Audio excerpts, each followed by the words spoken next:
Statue আমাদের লৌহ মানবের। आप जो देख रहे हैं सर, फर्स्ट और सेकंड नंबर जो बटन दिख रहा है वहाँ तक आपको जाना है। দুপায়ে লিফট, এই লিফট দিয়ে আমরা উপরে উঠবো। এই যে লিফট, লিফটে করে 135 মিটার পর্যন্ত তুলে আনলো 40 সেকেন্ডের মধ্যে। অবশেষে সামনে উপস্থিত হলো সেই মূর্তি, বিশ্বের সর্বোচ্চ, ভারতের গর্ব, স্ট্যাচু অফ ইউনিটি। বিকেল গড়িয়ে সন্ধে, আর আমাদের সামনে অপেক্ষা করছে এক বিশেষ অভিজ্ঞতা, স্ট্যাচু অফ ইউনিটির laser light and sound show.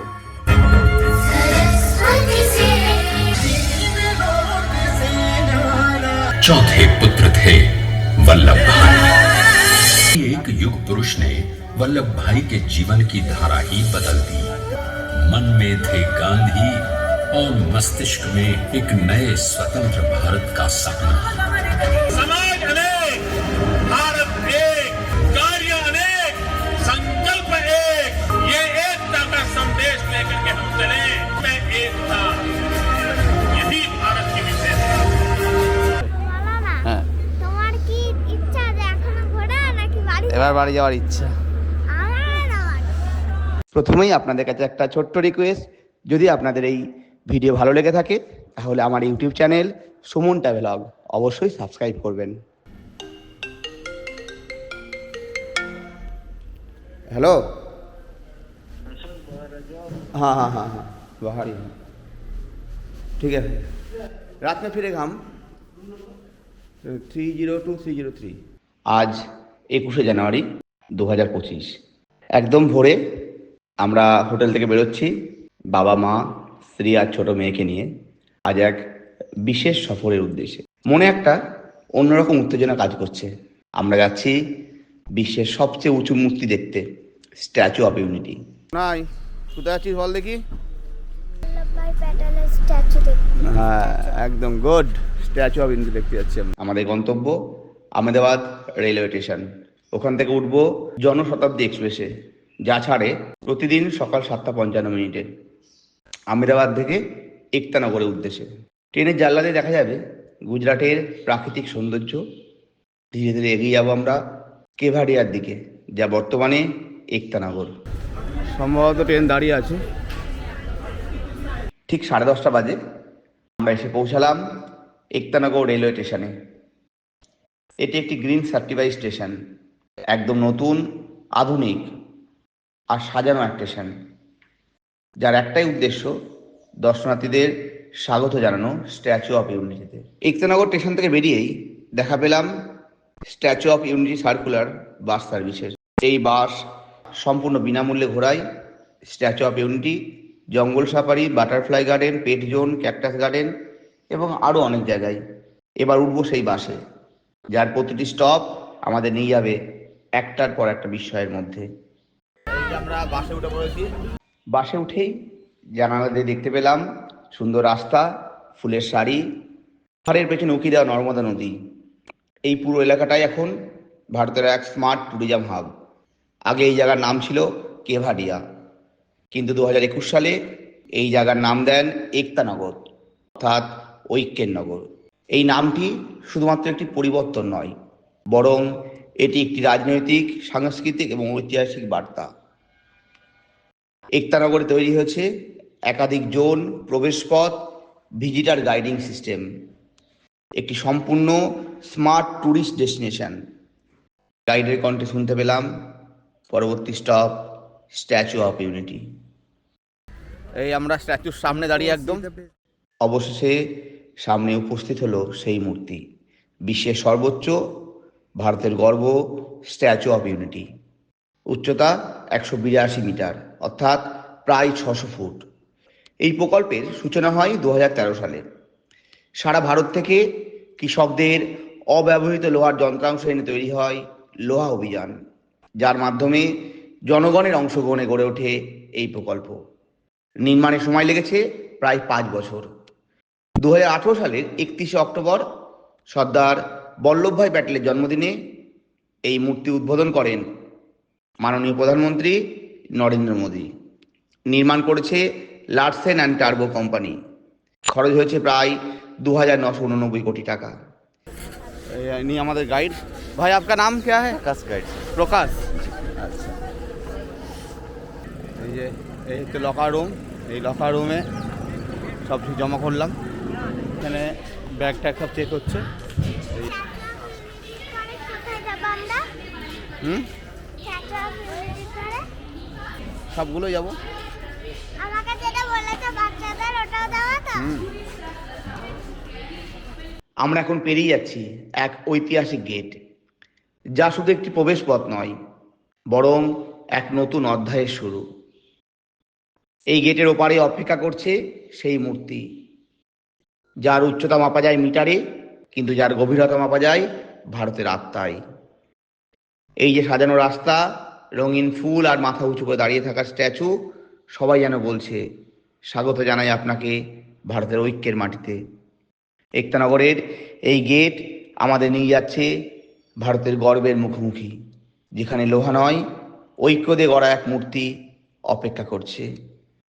Senior সিটিজেনের জন্য এই গাড়ি করে যাবে, আমরা হেঁটে হেঁটে যাবো।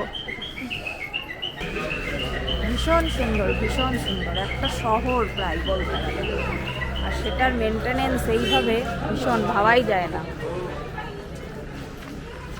এখানে জল ভরার ব্যবস্থা, জল ভরার সিস্টেমটা হচ্ছে ওনারা বসেই আছে সুইচের কাছে, একজন সুইচ দিচ্ছে তবে জলটা পড়ছে।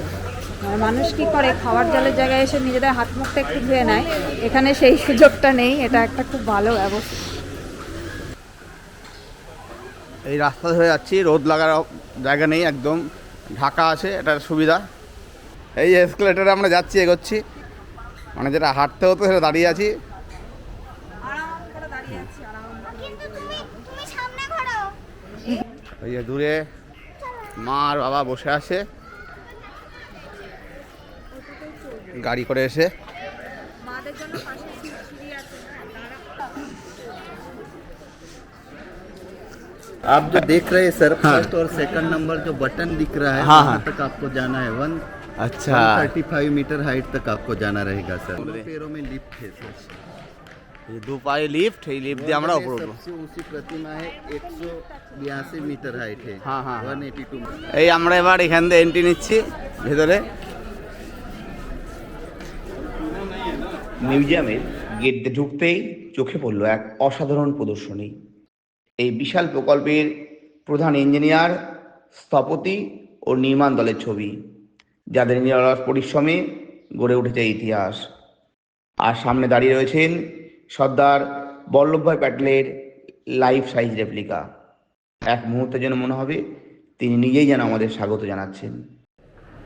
इंजीनियर क्या इंडिया का था या बाहर सब का? इंडियन का ही था, लेकिन वो बाहर वाले आए थे, लेकिन क्या है चाइना के, लेकिन वो इंडियन ही कारीगर थे पूरे। সামনে রয়েছে ফার্স্ট হ্যামার, যে হাতুড়ি দিয়ে মূর্তির প্রথম ভিত্তি তৈরি হয়েছিল। বললাম না অব্যবহৃত লোহা এসেছিল, দেখো প্রথম হাতুড়ি এটা এসেছিল। মানে ওই কালেকশন থেকে, তাই তো? হ্যাঁ, ওখানে হ্যাঁ। ওটাকে রেখে দিয়েছে না?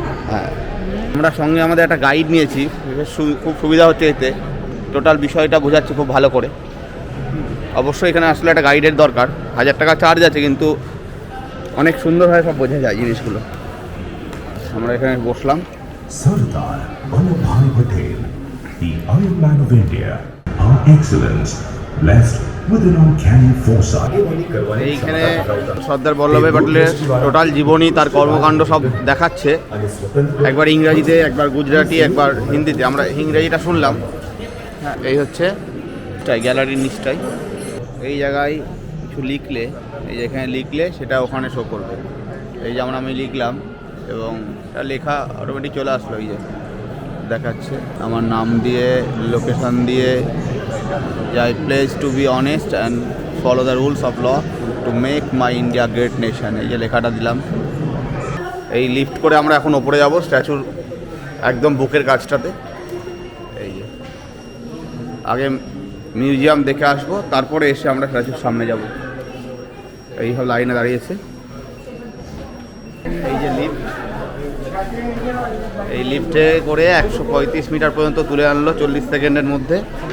এই যে আমরা এখন এই মুহূর্তে একদম মূর্তির একদম বুকের কাছটাতে এসে পৌঁছে গেছি। आप आ गए 45 फ्लोर पे खड़े हैं सर, अब ऊपर बाकी है सर। ওপরে এখনো 15টা लेकिन ফ্লোর আছে। सरदार साहब का दिल के अंदर आप आ गए, 135 मीटर हाइट पे आप खड़े हैं। আমরা এখন দাঁড়িয়ে আছি স্ট্যাচু অফ ইউনিটির অবজারভেশন ডেস্কে। এই উচ্চতা থেকে দেখা যাচ্ছে দূর পর্যন্ত ছড়িয়ে থাকা নর্মদা নদী, সর্দার সরোবর ড্যামের সুবিশাল জলধারা আর সবুজে মোড়া পাহাড় ঘেরা এলাকা। এই এইগুলো বোতাম, ওই যে বোতামটা, ছোট্ট বোতামটা শোনা যায় এত বড়। এইভাবে সব আটকে আছে এই স্ট্রাকচারের উপর।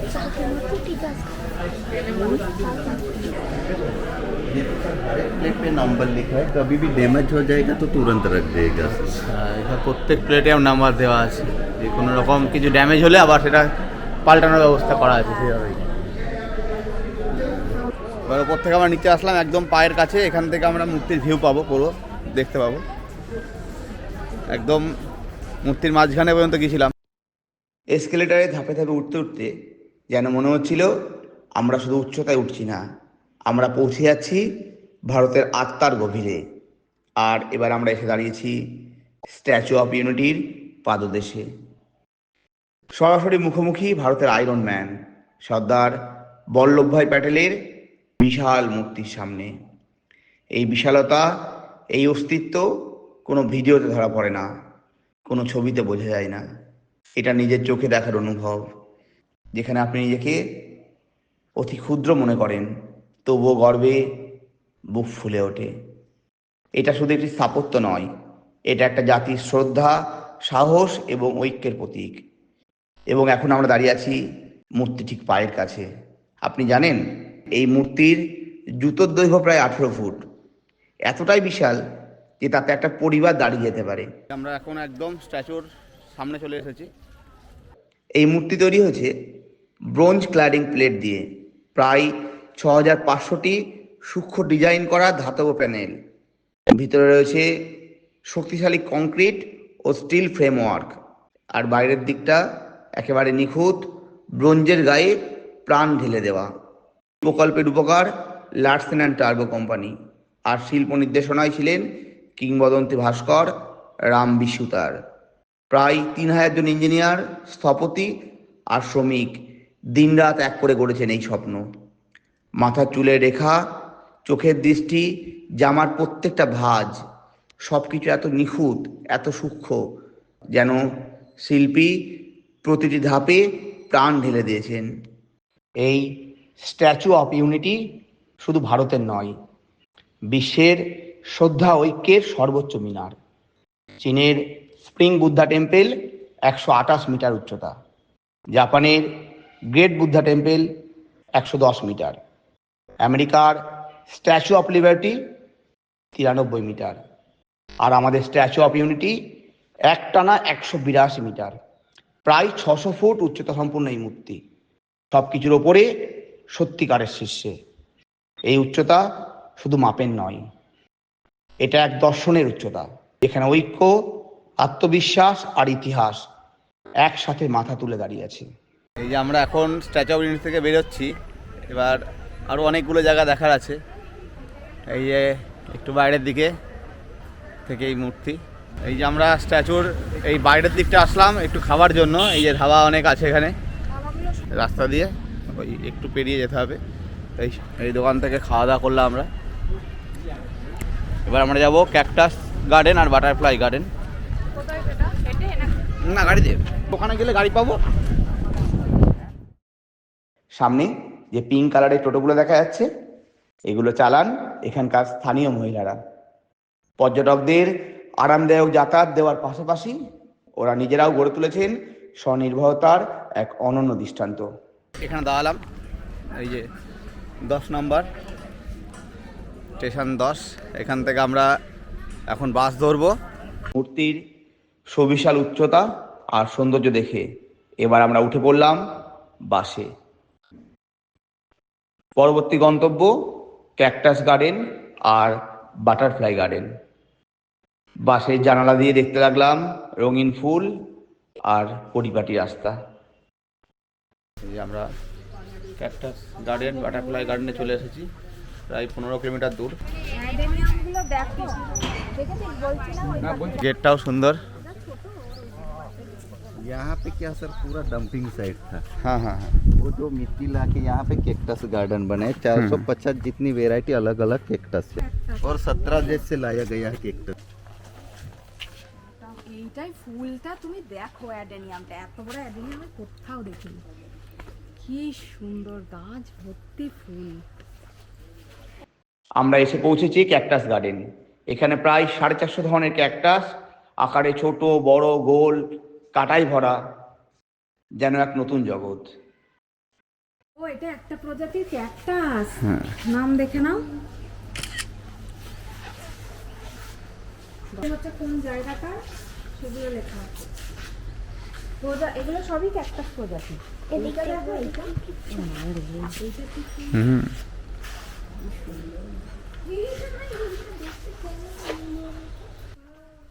এই হচ্ছে ক্যাকটাস গার্ডেন, আমাদের কালিম্পংয়ে আছে এরকম একটা ক্যাকটাস গার্ডেন, খুব সুন্দর।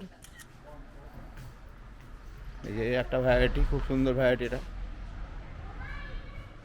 এই দেখো, এটা যেমন একটা প্যাটার্ন, এইটাকে কেটে ওইখানে এই প্যাটার্নের ক্যাকটাস একটা আমরা দেখেছি, সেটাকে লাগিয়েছে। এটাও তাই, এই ওপরের মাথারগুলো একটা প্যাটার্ন, সেগুলো কেটে কেটে সংকর করেছে।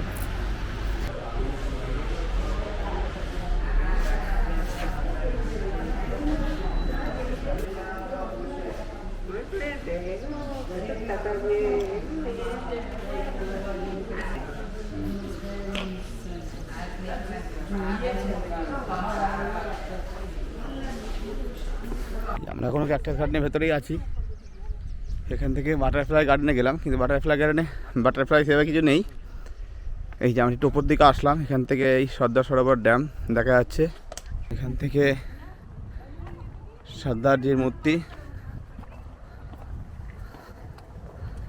এই যে এটা তো বাবা একদম সামনাসামনি। এই বাসে করে আমাদের ছোটো ছোটো ট্যুরগুলো হচ্ছে। এই যে বিভিন্ন স্পটে এই বাসগুলো আসছে, নামিয়ে দিচ্ছে, আবার নতুন তুলে নিচ্ছে, এইভাবে সব এক জায়গা থেকে অন্য স্পটে নিয়ে যাচ্ছে।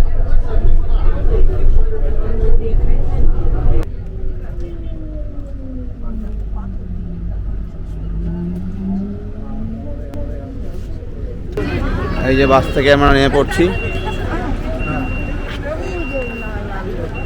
আর এইদিকে হচ্ছে জঙ্গল সাফারি, আর ওইদিকে আছে পেট জোন। এই জায়গাটা আমার ছোট মেয়ের সবচেয়ে প্রিয় জায়গা, পেট জোন। সকাল থেকে একই কথা যে কখন পেট জোন দেখতে যাব, খরগোশ দেখব, গিনিপিগ দেখব। আমরা এসে পৌঁছালাম এখন পেট জোনে। ये कुछ करेगा तो नहीं ना? कुछ नहीं करना सर, वो बड़ी नहीं होगा, इतनी ही এই साइज যে है। বেটে গরু, এগুলোকে ডিসকভারিতে দেখেছি আমি। গরু এদের মাসেল হয়, মাসেল।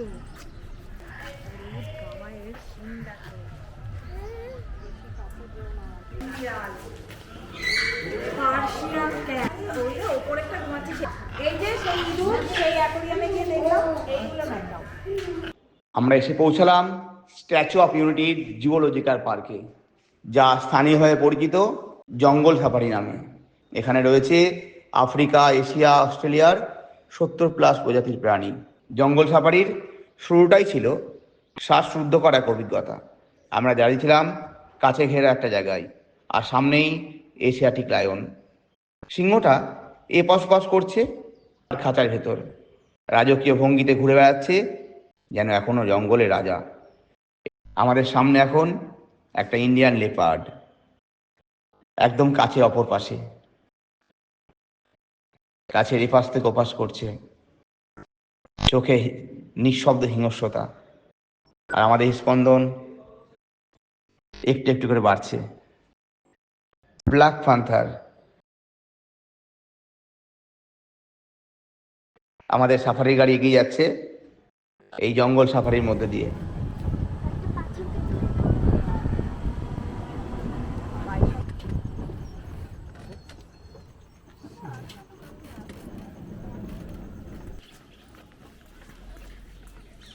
সামনে কয়েকটা ময়ূর। ওইগুলো ময়ূর, এগুলো ময়ূর, এগুলো মেয়ে ময়ূর, এগুলো আচ্ছা, রঙিন পাখিরা ডানা মেলেছে সন্ধে সন্ধে। এই দেখো সব এদের অ্যাক্টিভিটিগুলো দেখো।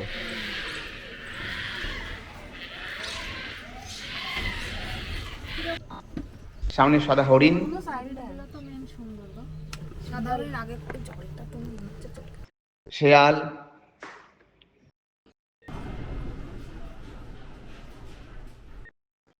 এটা একটা ভালুক। এই কি সুন্দর তালাশ না। হ্যাঁ ওই দেখ শোনা ডিম, উট পাখি, ডিম ওই দেখো ওই কালো পাখিটার ওখানে। সেটা জেব্রা।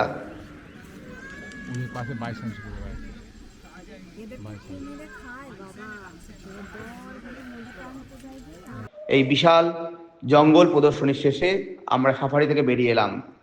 ঘণ্টাখানেক এই জঙ্গল সাফারি আমাদের চোখে খুলে দিল এক নতুন জগৎ, যেখানে বন্য প্রাণীরা নিজের নিয়মে বাঁচে আর আমরা ছিলাম তাদের রাজ্যে অতিথির মতো।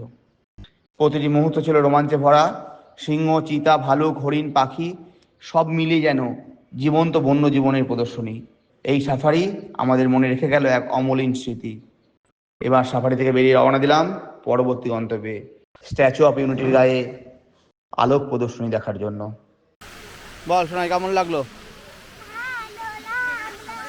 এখন 5:56 বাজে। আমরা এই জঙ্গল সাফারি শেষ করে এই যে আমরা এবার আবার বাসে উঠে পড়লাম। এই বাসে করে আমরা আবার স্ট্যাচুর কাছে যাব। এবার 7টায় আছে লেজার শো। এই বাস থেকে নেমে পড়লাম আমরা। এবার আমরা ভেতর দিকে আবার প্রবেশ করব। বিকেল গড়িয়ে সন্ধে, আর আমাদের সামনে অপেক্ষা করছে এক বিশেষ অভিজ্ঞতা, স্ট্যাচু অফ ইউনিটির laser light and sound show. সূর্য ডুবে গেছে, আকাশের রং পাল্টিয়ে ধীরে ধীরে সন্ধ্যার পর্দা নেমেছে এবং এখন আমরা বসে আছি এক অসাধারণ অভিজ্ঞতার অপেক্ষায়। সামনে দাঁড়িয়ে আছে ভারতের আয়রন ম্যান, আর এই মূর্তির গায়ে কিছুক্ষণের মধ্যেই আলোর রেখা ফুটিয়ে তুলবে ইতিহাসের ছবি। এই শো শুধুমাত্র একটি দৃশ্য নয়, এটি একটি সম্মিলিত স্মৃতি। চারপাশে বসে আছে শত শত মানুষ, কেউ পরিবার নিয়ে, কেউ বন্ধুর সঙ্গে। এই প্রদর্শনীর প্রতিটি আলোক রেখা, প্রতিটি সাউন্ড আমাদের নিয়ে যাবে ভারতের স্বাধীনতা সংগ্রাম, ঐক্য আর আত্মবিশ্বাসের পথে। আর কয়েক মুহূর্ত পরেই আলো দিয়ে কথা বলবে ইতিহাস।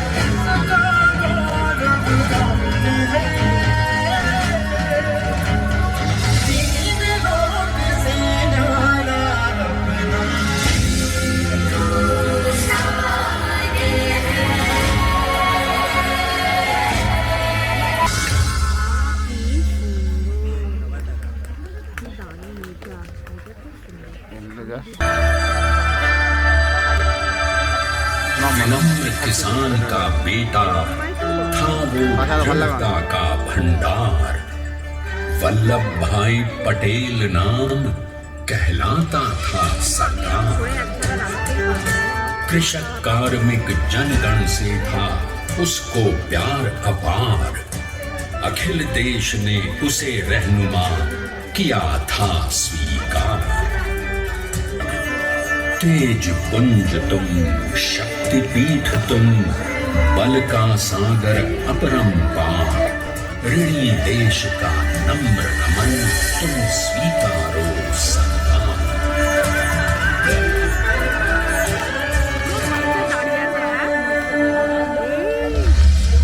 1857 में अंग्रेजों को ललकारने वाले पहले स्वतंत्रता संग्राम के एक सक्रिय सिपाही थे झवेर भाई पटेल। करमसद गांव के इस बहादुर देशभक्त किसान और उनकी पत्नी लाट भाई के 5 बेटों और 1 बेटी में से चौथे पुत्र थे वल्लभ भाई। बालक वल्लभ ने करमसद के बाद नडियाद से अपनी हाई स्कूल की शिक्षा पूरी की।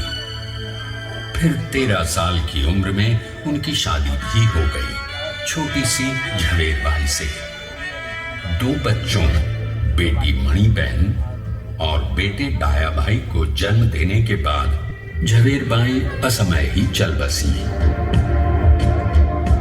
सदी बदलने और 20वीं सदी आने पर उनका जीवन भी एक चमत्कार की तरह बदला। प्लीडर का इम्तिहान पास करके वो वकालत करने लगे, पहले गोधरा, फिर आणंद और उसके बाद अहमदाबाद में। मगर जल्द ही वकालत छोड़कर वो बैरिस्टर बनने की इच्छा से इंग्लैंड चले गए। लंदन में बैरिस्ट्री में अव्वल आने और वजीफा जीतने वाले वो अनोखे भारतीय थे। अब तो अहमदाबाद की वरिष्ठ अदालत में बैरिस्टर पटेल की जिरह और जीतों की धूम मच गई।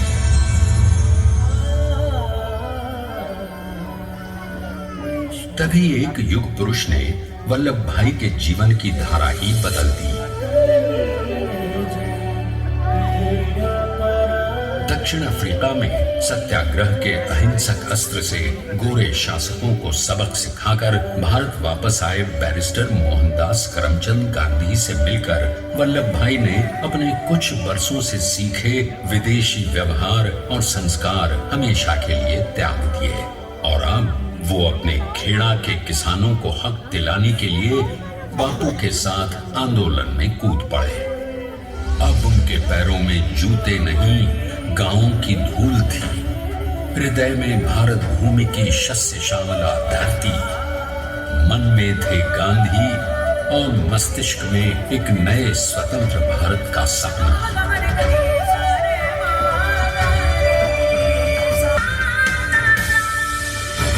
स्वतंत्रता के स्वप्न के सच होने के साथ अब सरदार पर कई एक नई जिम्मेदारियां थी।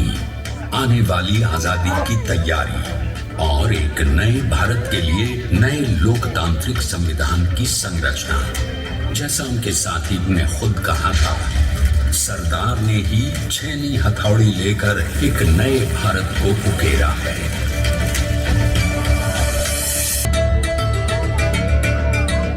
जैसा उन्होंने स्वयं कहा था, हमें नए धागों को पुराने ताने बाने में ऐसे पिरोना है कि एक दूसरे में गूंथ जाए और बेहतरीन बनावट वाला एक नया भारत उभर कर सामने आ सके। अंततः अपने वज्र दृढ़ संकल्प से एक नया विराट विशाल एक भारत श्रेष्ठ भारत बनाकर दिखा ही दिया सरदार ने। संसार के सबसे बड़े प्रजातंत्र के शिल्पी को प्रणाम करने के लिए देश ने बनाया है ये समर्थ स्मारक। स्वाधीन भारत को समर्थ भारत में बदलने वाले सरदार पटेल को समर्पित प्रेरणा तीर्थ भी है। प्रधानमंत्री श्री नरेंद्र मोदी के नेतृत्व में बनी विश्व की इस विशालतम प्रतिमा के सामने आकर सारी दुनिया जैसे स्वयं भी नतमस्तक हो जाती है।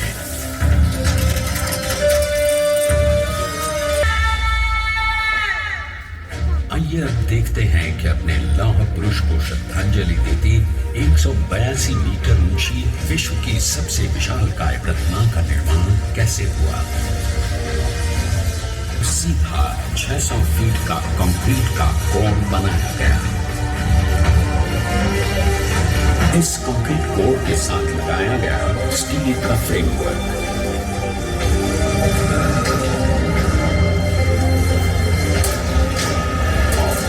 इस फ्रेमिंग पर 6500 ब्रॉन्ज के पीसेस लगाए गए।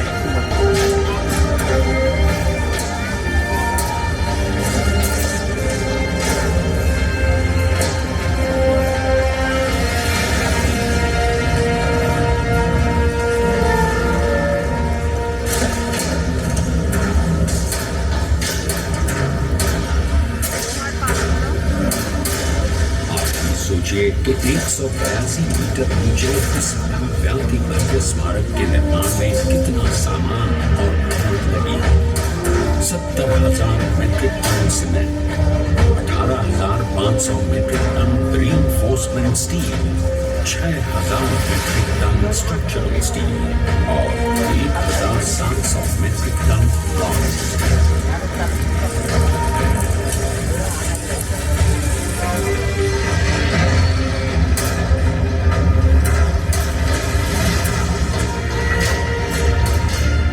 स्टैच्यू ऑफ यूनिटी आज एक वर्ल्ड आइकॉन है और इसे मुमकिन बनाने में एक सेकंड भी ब्रेक लिए बिना देश भर की टीम्स ने 24/7 काम किया। 250 से ज्यादा इंजीनियर्स, 4,500 से ज्यादा स्किल फोर्स और 3 लाख मानव दिन।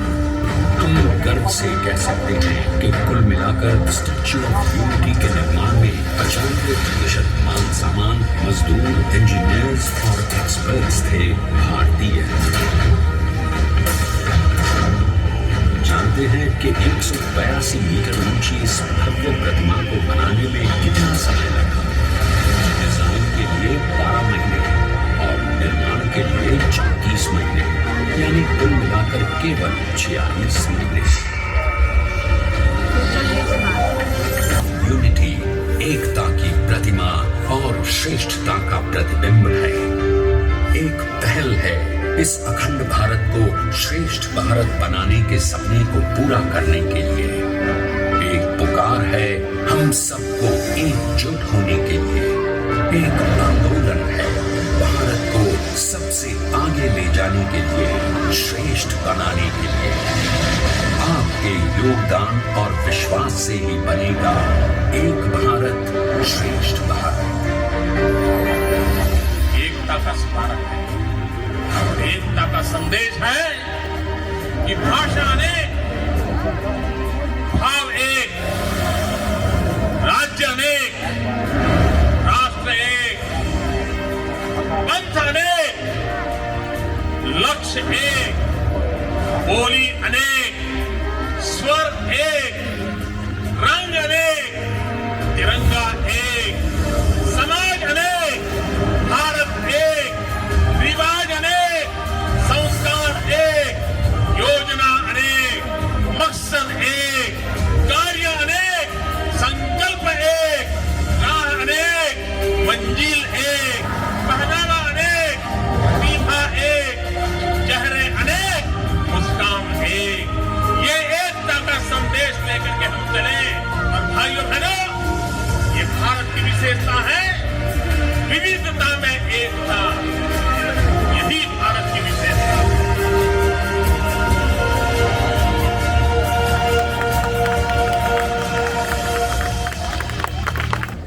ध्यान से सुनिए, प्रोजेक्शन मैपिंग शो यानी कि लेजर शो के बाद प्रवासी डैम व्यू पॉइंट 1 पर जा सकते हैं, जहां लाइट और साउंड शो रात 8:30 बजे शुरू होगा।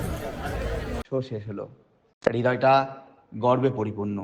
আর ভাবছি আজ যা দেখলাম তা শুধু ভ্রমণ নয়, এক ঐতিহাসিক শিক্ষা।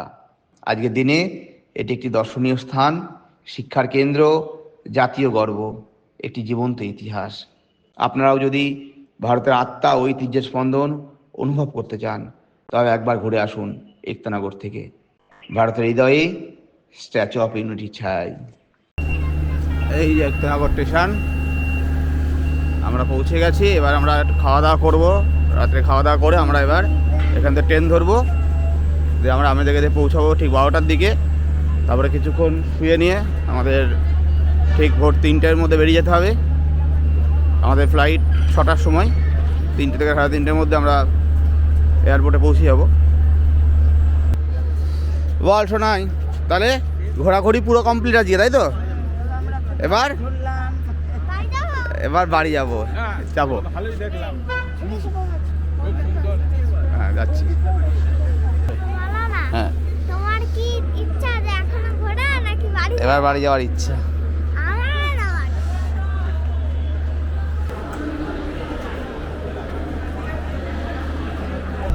এখন ঠিক 9টা বাজে। আমরা এই জনশতাব্দী এক্সপ্রেসে আছি, ট্রেন এখনই ছাড়লো। আর আমাদের ট্রেন এখানে একতানগর থেকে আমেদাবাদের দিকে যাচ্ছে। রাত 12টা আবার আমরা এসে পৌঁছালাম আহমেদাবাদ রেলওয়ে স্টেশনে। এক লম্বা ক্লান্ত কিন্তু তৃপ্তিকর দিনের শেষে হোটেলের পথে রওনা দিলাম। এবার সময় বিশ্রামের, কারণ ভোর 6টায় আমাদের আহমেদাবাদ থেকে ফ্লাইট, গন্তব্য আমার নিজের শহর। এখন 12:30 বাজে, আমরা এই হোটেলে জাস্ট এসে পৌঁছালাম। এই গাড়ি আমাদের দিয়ে গেল, এবার আমরা মোটামুটি এখানে 2.5 ঘন্টা থাকতে পারবো। ঠিক আমরা এখান থেকে 3টের মধ্যে বেরিয়ে যাব, কারণ এখান থেকে প্রায় এয়ারপোর্ট 2 ঘন্টার মতো লাগবে। আজকে 22 তারিখ বুধবার, একদম ভোর 3:30 বাজে। এখন আমরা এই আহমেদাবাদ থেকে আমাদের বাড়ির উদ্দেশ্যে রওনা দিচ্ছি। আমাদের ফ্লাইট 6টায়, তাই জন্য আমাদের একটু আগেই বেরোতে হচ্ছে। এই 10 দিনের গুজরাট যাত্রা একটা পরিবারের একসাথে পথ চলা, হাসি, অনুভব, বিস্ময় আর আত্মার ছোঁয়া সবই মিশেছিল প্রতিটি মুহূর্তে। মা বাবা, স্ত্রী আর ছোট মেয়েকে নিয়ে এই যাত্রা যেন হয়ে রইল জীবনের এক অমূল্য অধ্যায়। সমাপ্তি হলো এক ভ্রমণের, কিন্তু শুরু হয়ে গেল হাজারো স্মৃতির পথ চলা।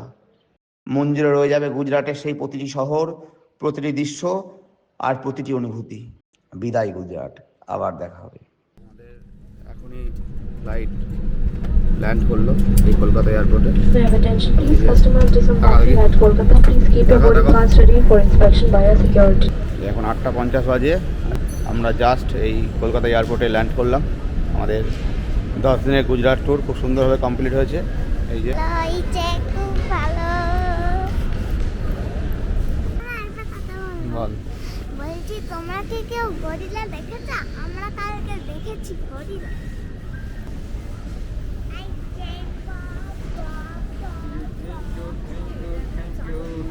এখন ঠিক 9টা বাজে, এই লব চলে এসেছে গাড়ি নিয়ে।